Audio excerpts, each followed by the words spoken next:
Hi, this is Ike from Groovy Entertainment. Today we got another video for you. Today's video is Space 1999, Story 3 for 1975. So let's get started. The moon.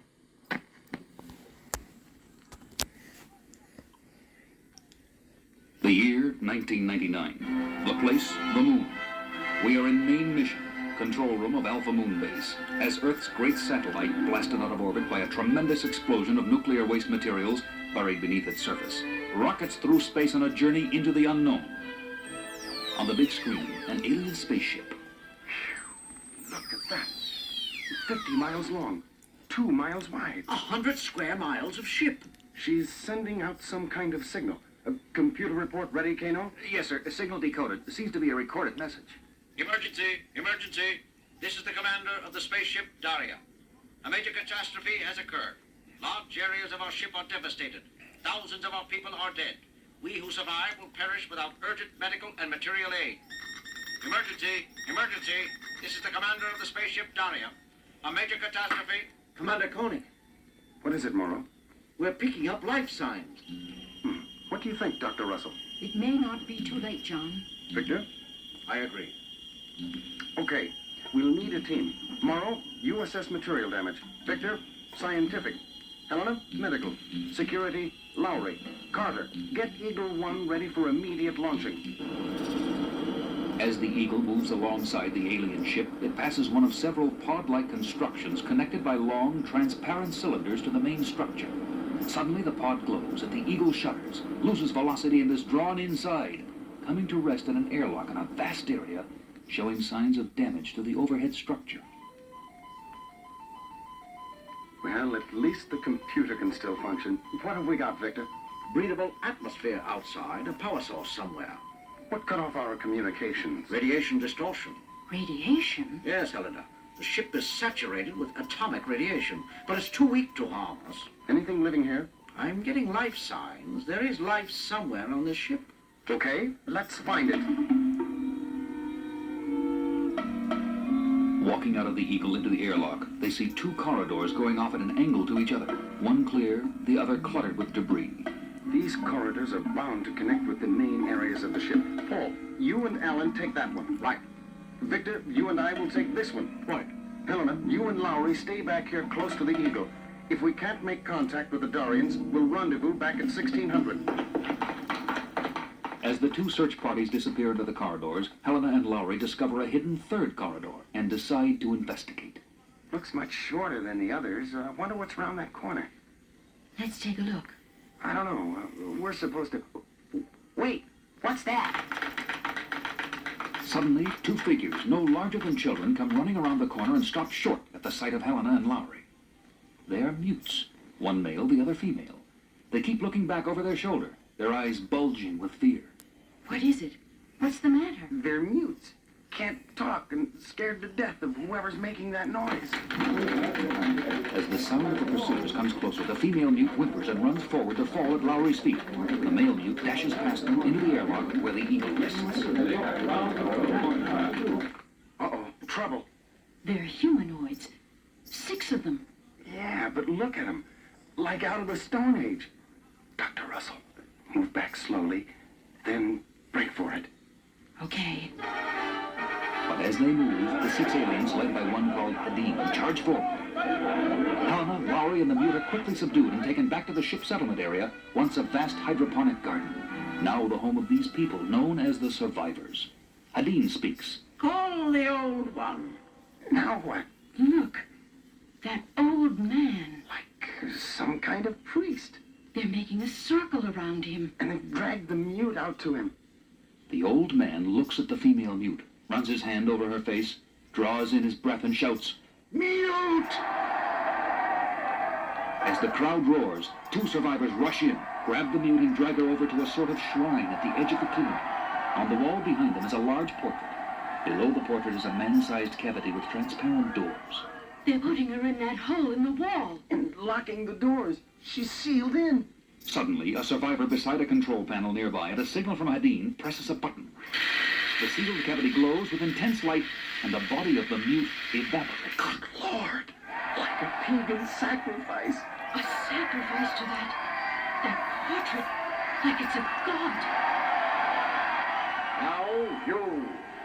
Dean points at Lowry, No! and two survivors seize him and drag him in front of the old man. Running his hand over Lowry's face and arms, he takes one of Lowry's hands in his. Suddenly he stops as he discovers a joint in his index finger is missing. Mute! Horrified, Helena watches as Lowry is sealed in. The button is pressed and the cavity glows with a light of death.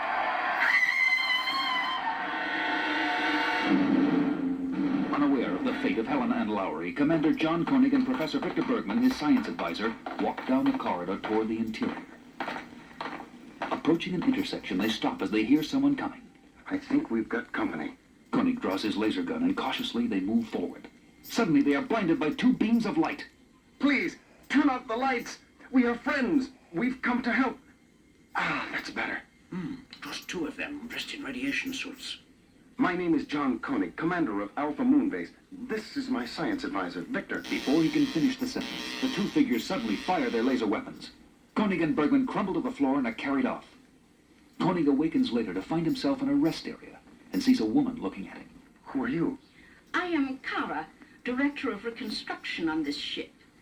We heard your signal and came to help. And you attack us. We had to be sure of your intentions, and now we know.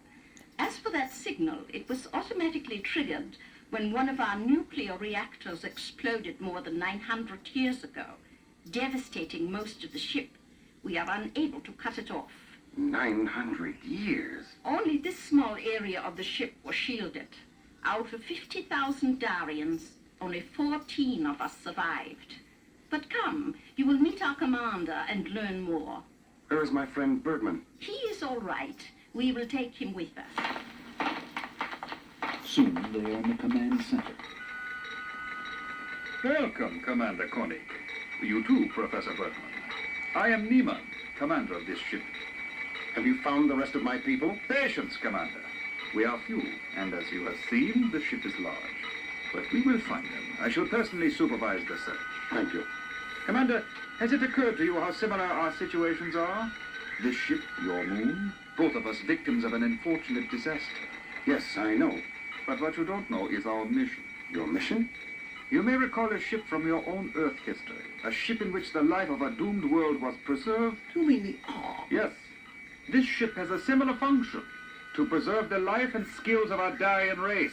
You see, our planet Daria no longer exists. We who set out on this voyage were the last of our race.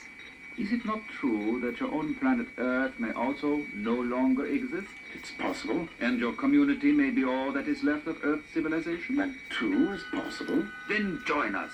We are coming to the end of a 1,000-year voyage. Our main drive is undamaged, and the ship is programmed to reach our destination. A virgin planet where the Darian civilization can begin again. Share our future on the new world. Meanwhile, Paul Morrow and Alan Carter, the other two members of the Alphan party, reach a dead end of wreckage and debris in their corridor and turn back. Finding Helena and Lowry gone, they discover the frightened male mute hiding in the Eagle and convince him to lead them to the settlement of the survivors. They arrive just in time to see Lowry sealed in and disintegrated. Too late to help him. Poor Lowry. I hope Dr. Russell. Look, there she is. That old man in front of her, running his hands over her face, her arms. He's turning to the crowd. He's going to speak. Queer! They're taking her over to that shrine, putting some kind of ceremonial robe on her. The old man's walked over to her. Looks like he's going to pray or something. Here in the sacred shrine of knowledge, we dedicate this perfect body and maintain that she is free of the mute, whom we abhor in all his manifestations. I don't like the sound of this. And this we pledge on the sacred book of Niemann, maker of men, father of spirits. To you, Niemann, we, the survivors, pledge this offering. Dean, their leader, walks to the wall, presses a button, and a door opens through which walk two Darians encased in grotesque radiation suits. They're pulling Dr. Russell toward that door. Okay, let's go. Set lasers on stun. Charging into the group of survivors, Carter and Morrow dash out to rescue Helena. Alan!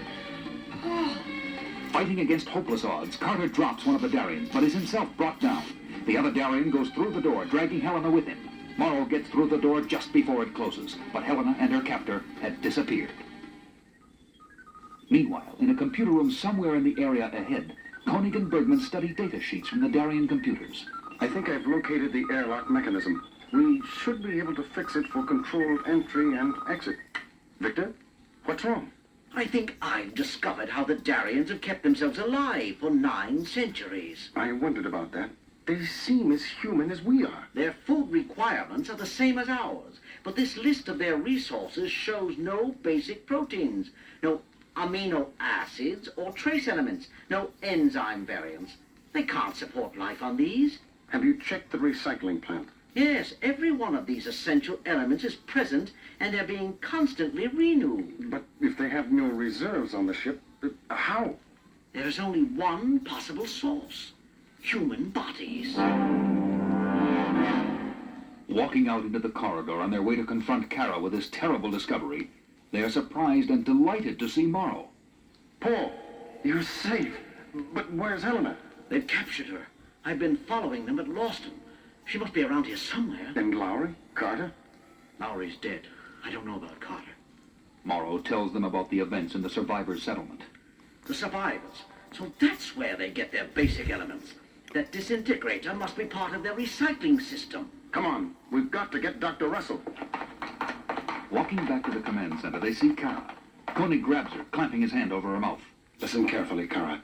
We know how you have used those people out there. But now you have taken one of our people, a woman. Tell us where she is, or we'll take this place apart. Kara leads them to a room that looks like a cross between an operating room and a morgue. Look at those bodies. 4 of them. On mortuary tables. Commander, look over there on that table. Dr. Russell. They see Helena strapped down, wires attached to her unconscious form. Kara, if you've harmed her... Let me go. I can still save her. Kara rushes forward, presses a switch on a panel at the side of the bed, and a green light flashes on. She will be all right. Helena, are you all right? I think so. Where am I? Yes, Kara. What is this place? We Darians are sterile. Ever since the catastrophe, we have had to prolong life by artificial means. Transplant surgery? This is a transplant room. So that's how you prolong life. And was this the future you had in mind for us? Yes! Neiman! Neiman and another Darian stand in the doorway with drawn weapons. You think we wanted these procedures just for ourselves? Transplants? Recycling of human bodies? Our mission is to survive the voyage, not for ourselves, but for the Darian gene bank. Gene bank. Containing the undamaged genetic material of our race. With it we can build up our race again. Pure, healthy Darians. For the last time, I ask you, John Koenig, join us. No way. Then we have no alternative but to... Neiman! Hadeen and his survivors. They have broken into the command center. The command center? Led by one of the Earth people. Must be Carter. He made it. When Morrow last saw Carter, Alan was lying unconscious near one of the 2 Darians who had come for Helena. On awakening, he seizes the Darian's gun, makes him admit the Darians were just people, and that Neiman, whose portrait hung over their shrine, was no god. He then forced the Darian to lead them all to the command center. There it is, Hadeen, the home of the false spirits. As the survivors overwhelm the few remaining Darians, Hadeen looks at the precious Darian gene bank. He picks it up just as Neiman rushes in. No, put it down! Neiman rushes over to take the panel of glistening clusters of fibrous materials from Hadeen. Let go! Not recognizing his attacker, Hadeen lifts the gene bank and brings it crashing down on Neiman's head. As the gene bank shatters over the dead body of the Darian commander, Hadeen suddenly recognizes the face of his former god. At the sight of their dead god, the other survivors start to flee in terror. Wait! They stop at the sound of Koenig's voice. Listen to me. You can't run anymore. If you are to have any future, you must learn to live together. Help each other. With Neiman dead, what future do I have? These people, the survivors, are your future, Kara. You and Hadeen, working together, can prepare them to survive the voyage. We will help. The rest is up to you. Both of you. Main mission, Eagle 1 here. We're coming in. Main mission here. Good to hear from you again, Eagle One. What happened? Remind me to tell you sometime. Do you think they'll make it, John? From the way Hardin and Kara looked at each other, Victor, I think they will. Commander, Yes, Carter. if the same thing happened on Alpha, would you have chosen differently? Let's hope I never have to make that choice.